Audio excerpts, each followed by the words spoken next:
Welcome to Building Healthy Relationships, the 4 Habits podcast, helping you enjoy better harmony at home, thrive at work, and win at life.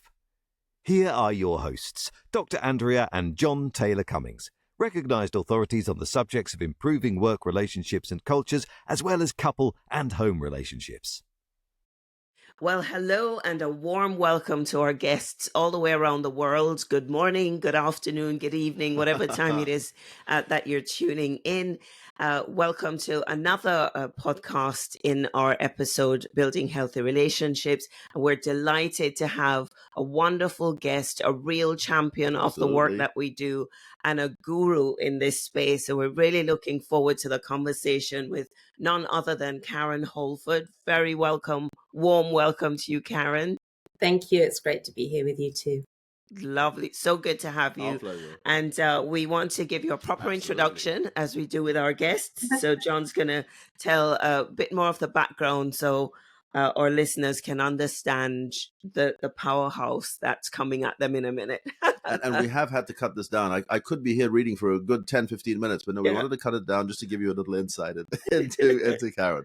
So Karen Holford is a renowned author, family therapist, and workshop presenter, known for her insightful contributions to the fields of family dynamics, spiritual growth, and relationship development.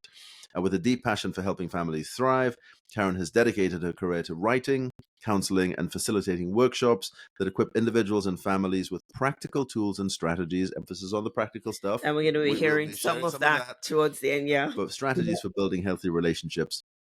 She holds qualifications in psychology and family therapy, bringing a wealth of professional expertise to her work. Her background in these fields underpins her holistic approach to addressing the emotional, psychological, and spiritual needs of families, all 3 wrapped in one.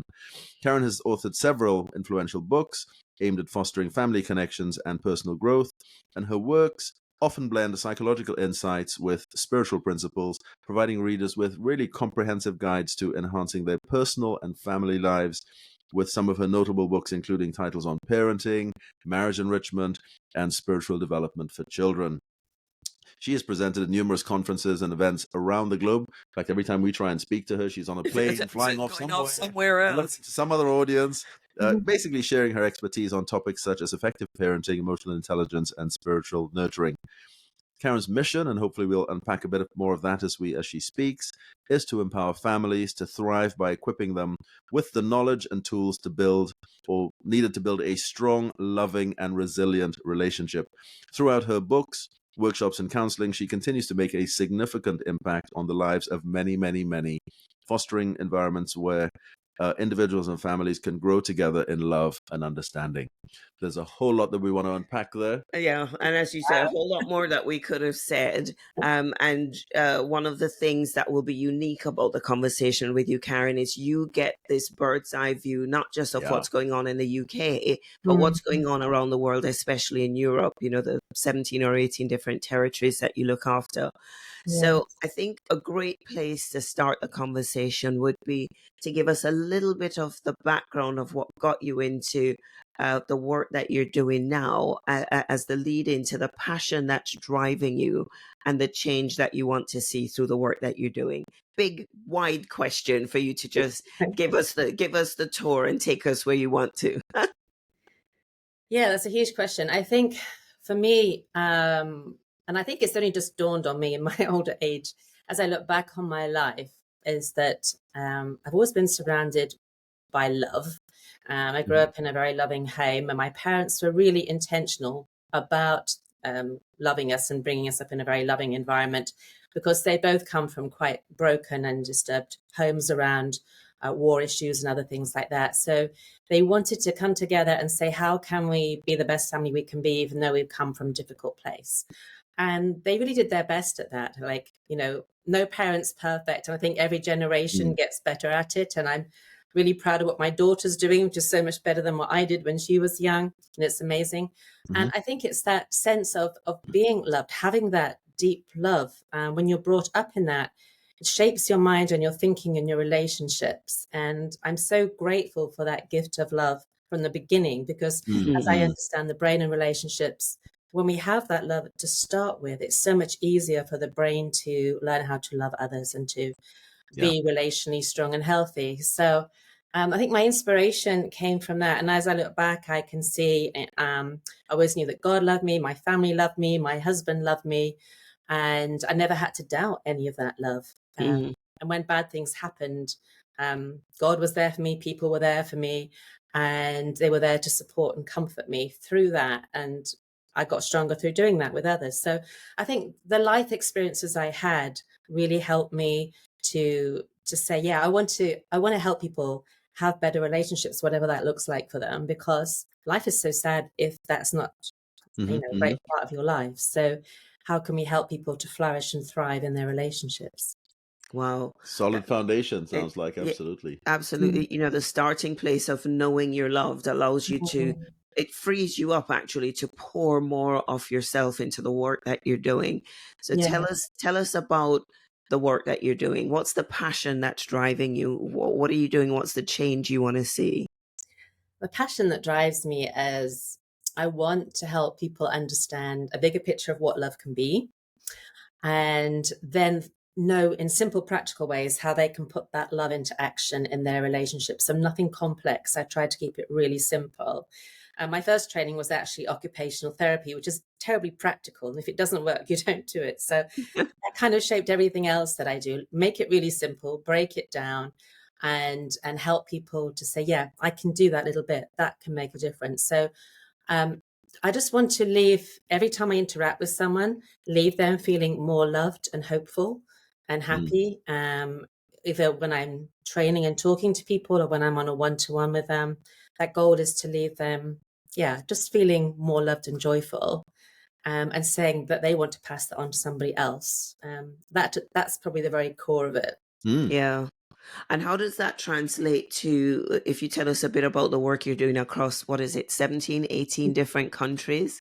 I know some of it you can't go into detail, but for what you can tell us, we'd love to understand the context of that work and maybe some of the themes coming out as you look across the countries around love, relationships, and what we can do better. Yes, I work actually across 22 countries in Europe, not all of the European countries. It's kind of a complicated how I got to work with these 22 countries. And they are very diverse, right? From Iceland to Cyprus and Lithuania to Greece, and Norway to Hungary. So it's sort of, it's really interesting. When I go, I kind of learn from them, like what's important to you in your relationships. And now I've been doing this for about 8 years. I go around and yes, there are very big differences in culture, like how families operate, how parenting is done, how marriages might work in some of the countries. But at the core of it, there are people who they want to know how to love more effectively. And so I do that in all kinds of ways, whether it's marriage, parenting, general relationships, and help them to understand different dimensions of love that they might not have thought about. It's usually stuff they're already doing, they're already aware of. It's nothing big and glamorous or scientific or difficult, but bringing to their attention the small ways that we show big love, the kind of the building blocks of love, and helping them to realize what they are and then how they can actually put those in place in their homes, in their workplaces, in their communities, in their families. By making it bite-sized chunks so they can go, oh yeah, I can do that. I'm already doing that. Let me be more mindful about it and more intentional. I'm intrigued when you look at so many different countries and different cultures. I'm wondering, you're talking about, they all want to understand how they can show love more effectively. Have you come across any examples of love in one situation which is just not love in another, or is that just too far? I love that question. That is a good question. Yeah, I think there definitely there's different ways of showing love across the different cultures. What it means to, have a loving marriage in Cyprus or Greece is very different than what it is in Norway or Iceland. So I have to learn when I go into a culture. I say, this is what I'm going to talk about. Let me know what I need to know. Or you tell me what the greatest needs are here so that I know what I need to address and be careful about. I remember going to one country when I was quite new and they're like, what are you doing talking about marriage here? Like, you haven't brought your husband with you. Where is he? We'll only listen to you if your husband is here. Oh, By the wow. way, if you talk about how nice your husband is to you, we're just going to think you're a spoiled brat.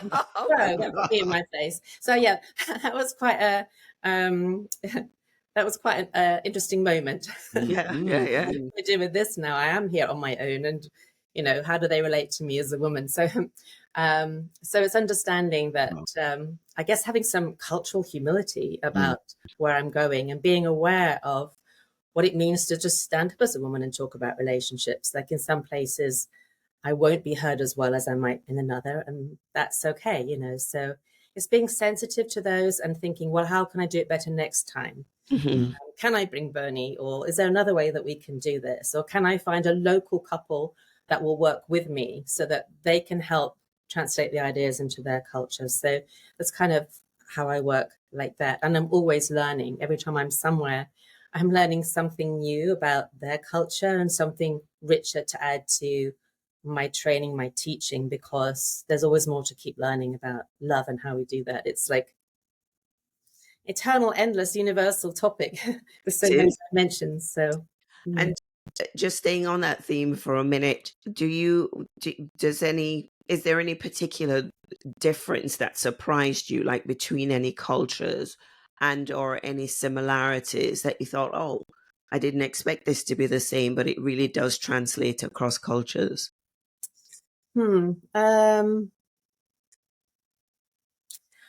think when I really get to the heart of what I'm talking about, it does translate across all cultures. And that's really interesting. It just I have to stop and think, how do I just frame it for this culture? Because the core ways that we like to be loved are the different, I talk about 10 ways to be loved and to love others, which are pretty consistent in every culture when you kind of come down to what does love look like, what does love do. And so when I break it down to those bare bones, people can go, oh, yeah, there's something that I do need, whatever the difference is. So I found that's really helpful. But I think there's different ways in the way people might do conflicts. And I've had to learn about that and how to, when I'm helping people understand conflict resolution, understand conflict as a challenge or a possibility, understanding how conflict gets expressed in different cultures is been also very interesting for me. And seeing, coming from a British place where it's like, don't rock the boat, just stay calm and don't talk about it, to countries where, things erupt violently, or not perhaps physical violence, but in emotional violence quite quickly. And how do we contain that? So that's been a big difference for me, is really understanding how people conflict in different ways, and the ways that they manage that culturally is different. Yeah, what behaviors are allowed and what aren't. I get that. I get that. And some countries are just naturally more verbal and loud. It's more, not everybody is, but that's kind of more their culture. And then other countries are sort of quieter and softer and have their own different ways of dealing with things. And so it's understanding how that works as well. And I would guess even within the cultures, you would then have with some of those cultures, the gender differences, where the women behave in a certain way and the men behave in a certain way. And again, that's going to be quite different across or between different cultures. Yeah, the beliefs they have about relationships and what it means to be a man and a woman and a wife and a husband, mother, father, they're obviously very culturally tied into their way of thinking. Yeah, I missed the number. You said there was something you had different ways to do or express love. I think you said 10. I think I happened to. Yeah. I have one presentation which I call 10 like unsecrets of loving relationships, or 10 ways to love, depending on where I'm doing it. And it's nice because it's just 10 you have to think about. So once you have those 10 words in your head, then you can use them to remind you how to love other people. So it becomes quite a simple way. And I help people to think about how to love in that way. But then when someone's talking to you and you're interacting with someone, your angry teenager or your spouse or somebody at work, just pausing and thinking, what is the heart cry underneath what they're saying right now? Is that like the intimacy needs? with acceptance and was going to say, security? What are the things like share as many accepting. if you want, whether it's 10 or a handful of them. Well, just some Sorry? examples would be great. I say share as many as you want. A handful of examples would be great without putting you on the spot to give all 10, but We'll see what I can do. So accepting one another when we've messed up, giving attention to one another, and focusing on them and not just being full of our own stuff. So what does the other person need? Affection, appreciation, encouragement, comfort, respect, safety, support and help, and feeling that they are valuable to you, precious or whatever, cherished, whatever that is. So letting them know they're valuable to you and saying, I'm so glad that I'm married to you, because I'm so glad that I'm your mum and you're given to us because, and actually putting those things into words, letting people know that this relationship is precious to me. Very powerful. And I can see how, when you take it down to the core, we all want to be known and loved as we are. And just understanding how to communicate that in a cultural context can make a big difference. Do you have any stories, Karen, of really challenged relationships, whether it be in the family context, in a church context, just challenged relationships that you've helped give them the skills or the understanding to be able to turn things around? I think some of the great work that I love to do is working with the parents of teenagers. So I was asked by one country, can you come and do a whole weekend on helping parents of troubled teens? So I thought about it and I said, I'll come and do a weekend talking to troubled parents of teens. The teens are fine. I love that. I love that one. That was really funny. And we started off by saying,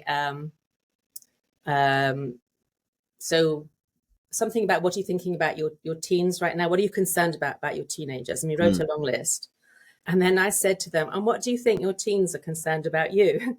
And the list was almost the same. Okay. It's quite interesting. So, and while I was there, I was talking about these ways to love. And there was a mother there who had a very, very troubled teenager, a really seriously troubled, self-harming, other sorts of things going on. Wow. And I shared these ideas with her and she took them away and she had a phone call that night with the child, the teenager. And she said, you're really precious to me. I'm so glad you're my teenager. I love you so much. And she, in the conversation, she tried to meet all those different needs that she could that I'd told her about, that we just shared. And she did that.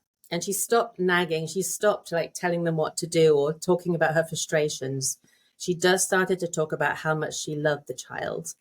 And she said, by the end of the conversation, this teenager said on the phone, and I love you too, Mom. Oh. And that was just so amazing because she'd come in tears. She was so deeply troubled. And just, I found that when people actually do this loving bit, it's so transformative and really helpful in all kinds of relationships. When we actually think, how can I love you better?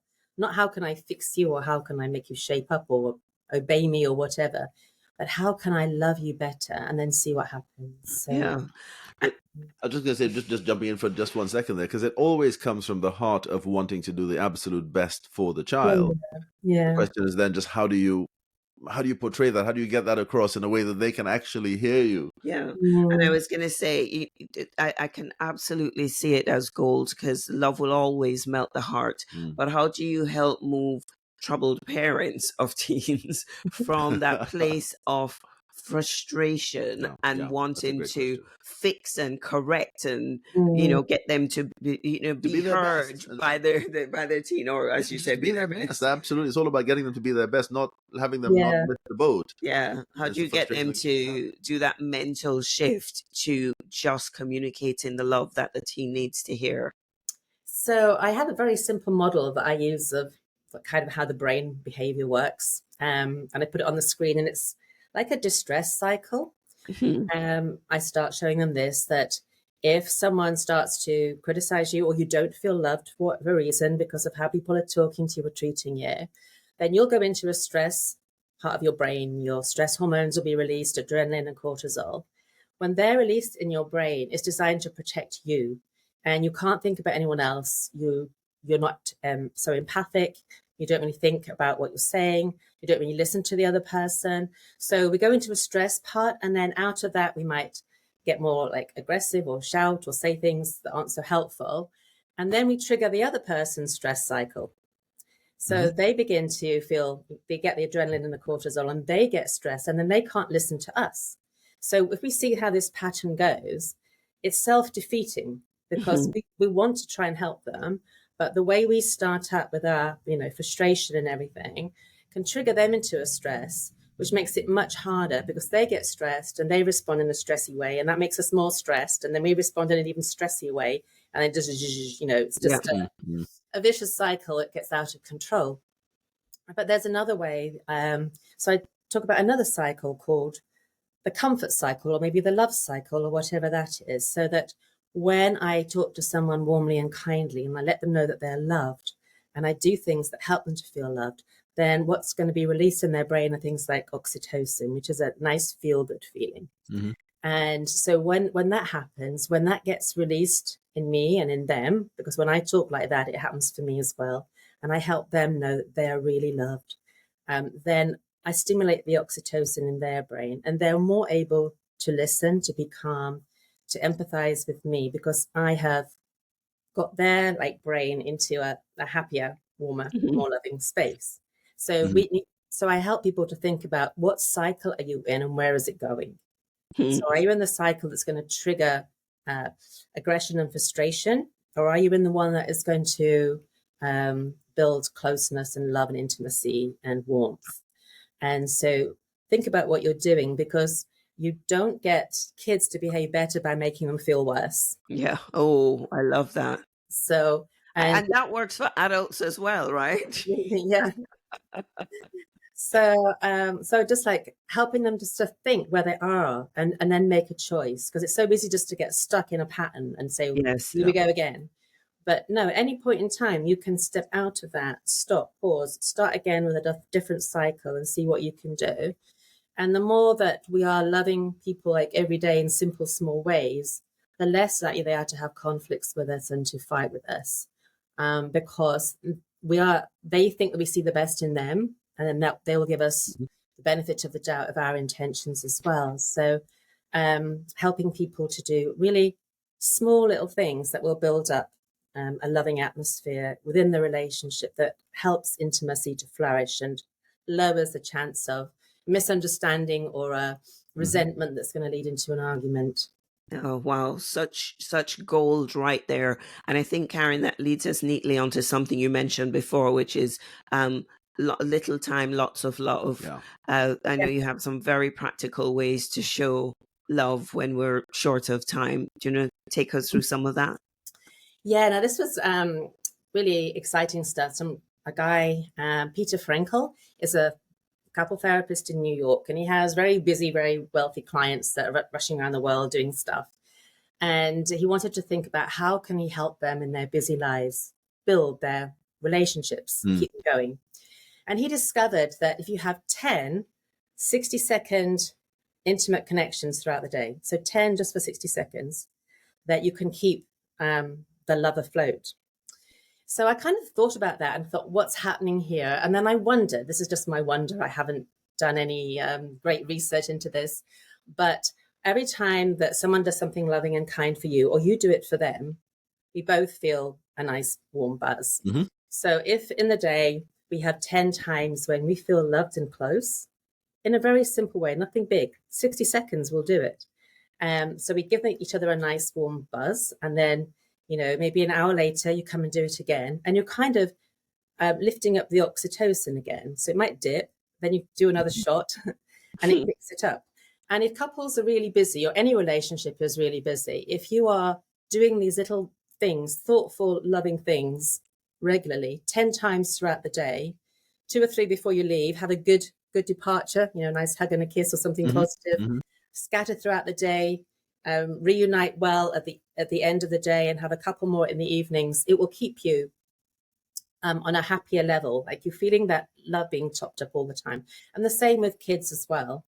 And it can be what I just said, those 10 things, those 10 things can be really helpful. So we taught one family and they said, okay, we're going to 10 times throughout the day, we're going to meet that need for our child. So every day we're going to try and meet each one of these needs. And it sounds like, whoa, that's a lot.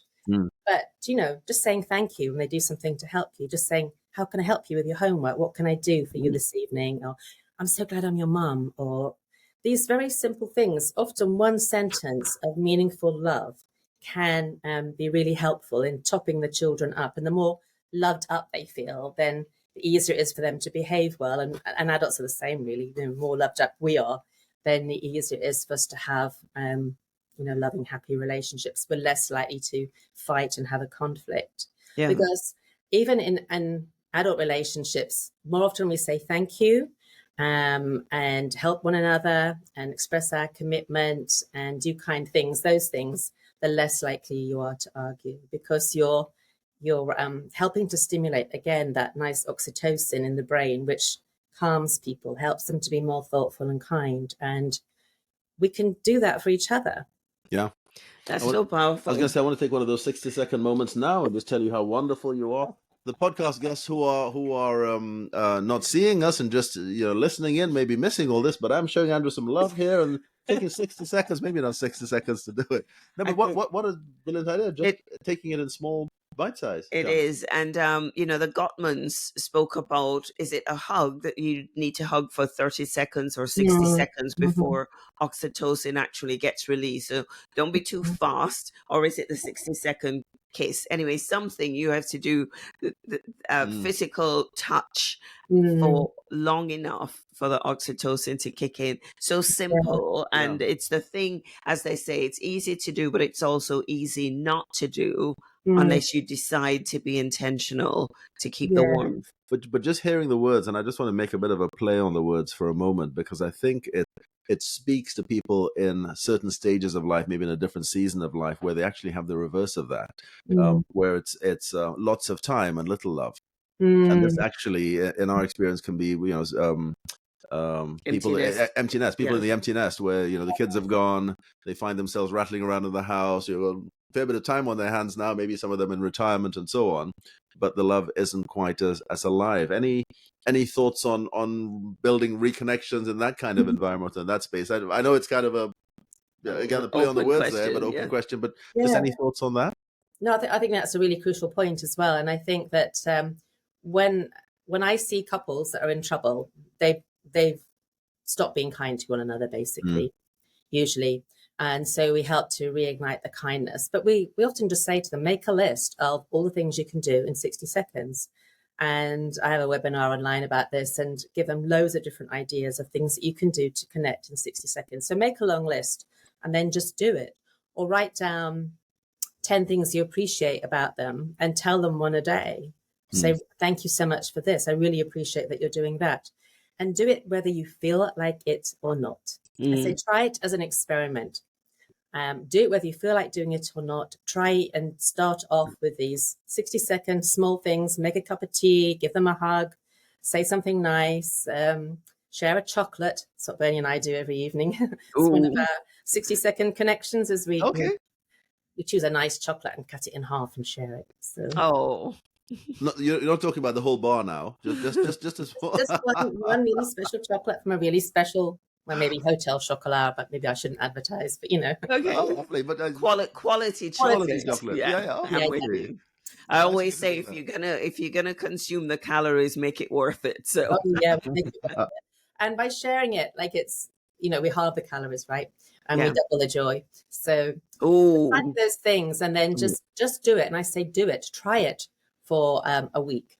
Do it as often as you can and as an experiment. You don't have to do this for the rest of your life, but try it for a week and then maybe try it for another week. So bite off a little bit at a time, because if you say it's an experiment, you can just do it and see what happens.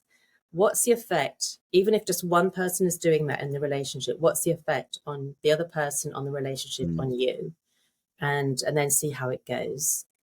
So just encourage them to start small and just do it. Even if they don't feel like it, it's okay. People say, well, it's not genuine if I don't feel like it. And I just start, because when you start to do it, the feelings will follow. So it's important to just do it. Like we hear from other people. Yeah, I'm so glad you addressed that, because that's exactly where I was going to ask the question, because so many people would say, I just don't feel like doing it. What am I supposed to do? And what you're saying absolutely loud and clear is just do it. Yeah, I don't feel like doing it, or they should start first is usually the challenge. And have they come back to you after, a week or a couple of weeks and said, but, what have they said? What have you found? Yeah, I mean, some of them were absolutely surprised by trying it and didn't think that those little things would make a big difference. But little things do. I think good relationships are made up of little things more than we realize. Little things rather than a big thing done every, few months. So people have been surprised by it. And it's not that hard to do. It's not expensive. It's not complicated. You know how to do all those little things. You knew how to show them love when you started off, Exactly. So just put that there, think about it. Obviously, it's not going to solve everybody's problems, but it's something simple that people can try, and it doesn't cost anything. You may as well give it a go and try it. So yes. Not sure where we're going with that, but no, it's spot on, and it creates that emotional buffer, doesn't it? You keep putting good things in there so that there's emotional reserve to deal with the challenges. And you're absolutely right. We do it in the beginning. We just get busy, lazy, distracted. All of those what are they, verbs, adjectives, anyway, all those things, and stop doing it, and then get surprised when emotionally we drift apart, and it's missing those little things that makes a difference. And do you notice that across all the countries? I think some are harder than others, because I think some of them are some cultures, of course not everybody in that culture, but some cultures are quite resistant to showing love and to showing that they experience love or enjoy it. So it is harder in some places, but I have seen it even in couples that I thought, whoa, this is going to be really tough, but it has actually softened them, and I've seen them grow closer together when they tried it.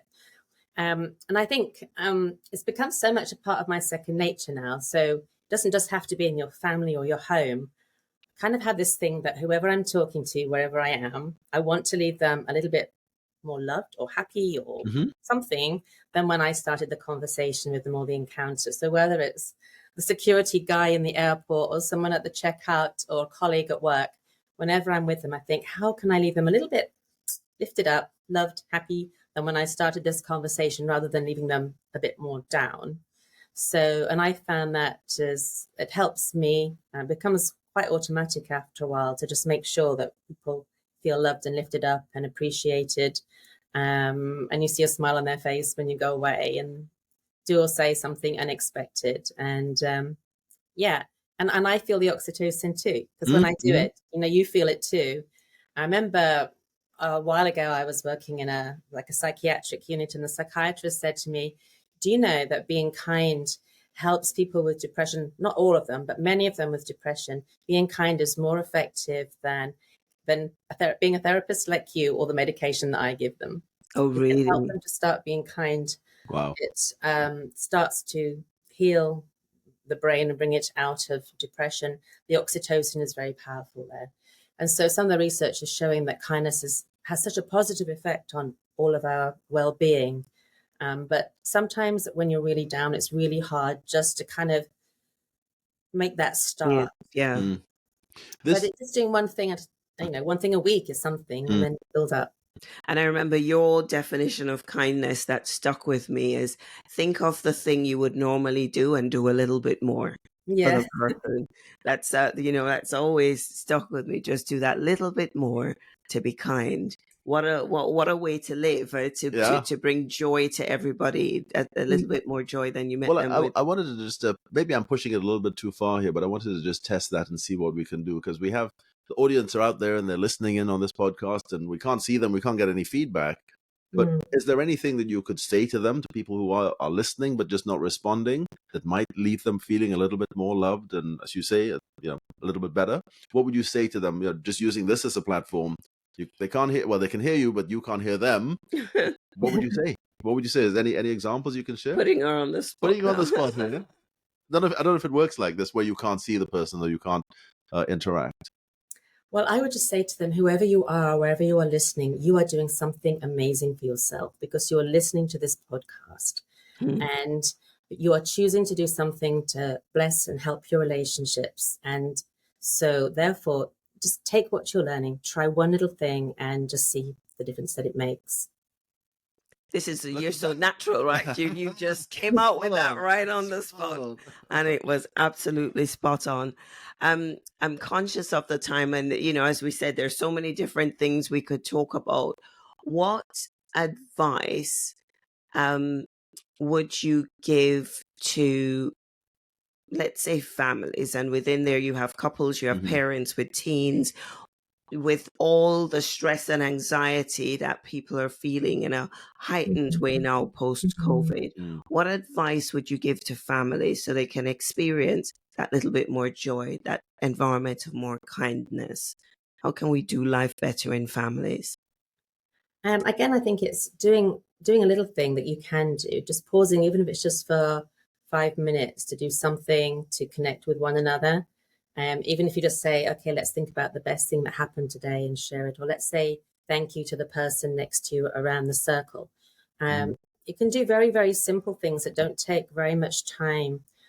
Even if you're just putting your child to bed or saying goodnight to each other, tell each other something great they did today that you noticed. Because they will have done. And I think, remember that you are doing great stuff. I think we can often feel like, oh, this is such a heavy burden. I'm a lousy parent. I'm a lousy spouse, whatever. And actually, most of us are doing, well, good stuff 95% of the time. We really are. But when we go to bed, we remember that the stuff that didn't go so well go around in our mind. And that's not good for our sleep, and it's not so good for our relationships. But just think, if every time you say goodnight to your child, you tell them something that you notice them do well in the day, and they go to bed with that little glow in their heart. And you also say something to your spouse like that too, and they go to bed with a glow in their heart.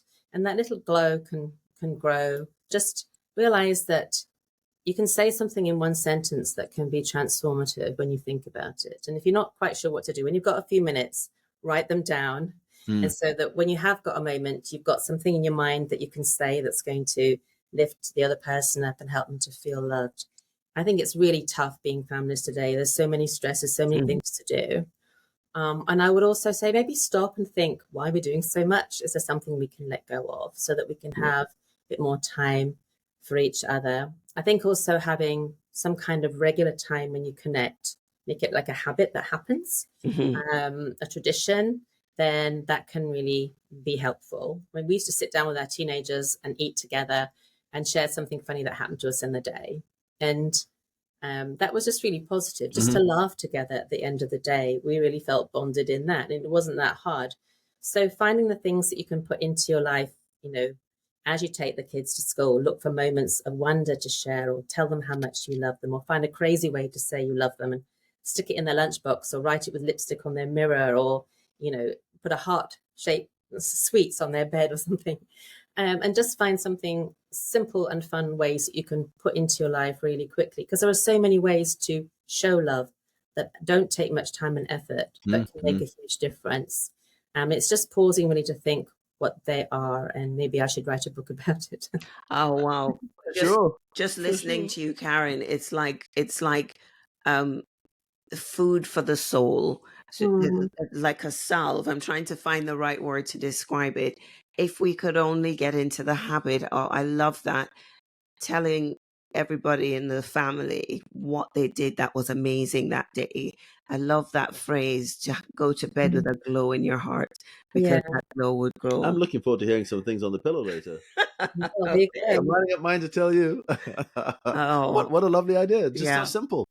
We get some real gems from you, Karen. I don't know if it leaves you feeling any more loved, but just know that the stuff is certainly landing with us. And I'm sure, I have every confidence it's going to be landing well with the audience as well. They're just such little gems in there. Let's build things that we can do. Build the oxytocin and keep the bond glowing. I like that. Keep the bond glowing. It's just being aware of what cycle am I in? What cycle am I evoking in the other person? And how can I feed that nice cycle? It's out of the one that's making everyone feel bad, and into one that helps, even in a small way, each of us to feel a bit better. a bit of a glow. And that works whether we're talking about harmony at home, Mm. thriving at work, or Yeah. winning at life. That's a wonderful note to end on. Which cycle are we evoking, and how can we just show that bit of kindness to make their heart glow? Yeah. Wow. You're a breath of fresh air. I can't find all the right the analogies or, metaphors to use, but it's so wonderful being in conversation with you, Karen. And, we look forward to the next time, because there'll be so much more that you have to share. Certainly hope we can have you back. Come and share some more little gems. But for now, it's a wrap. We want to say thank you to you, Karen. Thank you for having me. I have a glow here from you too. Oh, bless wonderful. you. Bless you. Half the effort, double the joy. I took hold of that one as well. Whilst the calories double the joy, it was, I think. But anyway, half the calories. They all with the chocolate. With the chocolate. You're going to have some chocolate now. Share some chocolate. Maybe on the pillow later. But for now, it's bye-bye, and thank you to our audience for tuning in again today. We hope you too will be taking some of these practical ideas and making them a reality in your relationship, especially if you find yourself short on time, but you can show lots of love. Lots of love in lots of little different ways. And it's not, as Karen was saying, not big things you have to do, but the small things that actually make the difference. Intentional, yeah. Absolutely. Thank you. Wonderful. So bye-bye, and see you next time. See you next time. Bye. Thank you, Karen. We hope you enjoyed that episode. And if you did, and you want to hear more, the best thing to do is subscribe. Then you'll never miss an episode. There's a new one every Friday. You can stay connected with us on social media at The 4 Habits for updates, behind-the-scenes content, and to participate in discussions related to the show. We always love to hear from you. And of course, if you've enjoyed this podcast, please leave us a review on your preferred platform to allow us to reach more listeners and help people around the globe radically transform the way they do relationships, so they too can enjoy better harmony at home, thrive at work, and win at life.